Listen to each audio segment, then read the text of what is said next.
I am the Tofu Golem. Please enjoy the video. You'll begin by preparing power because a device won't start without stable energy. Make sure battery level is sufficient or plug into a certified charger. Unstable current causes stalls. Next, find the power button, side on phones, top on older models, or the power key on a Mac.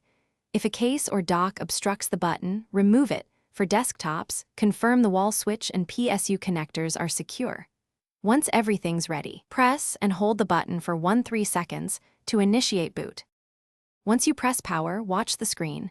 The Apple logo indicates firmware and hardware checks are running. Don't interrupt this. Interrupting can corrupt startup processes. When the lock screen appears, authenticate using your passcode, Face ID, or Touch ID. Each method unlocks the user environment and decrypts data. On Macs, wait for the login prompt, choose your account, and enter your password or use Touch ID. If updates are pending, the device may show installation progress. Allow it to finish to avoid partial boots. After you're logged in, verify basic services: Wi-Fi, Bluetooth, and cellular connections for synced mail and apps. If the device hangs at logo or lock screen, try a force restart. Button combinations differ by model, so press the recommended short/long sequence. This clears transient firmware locks.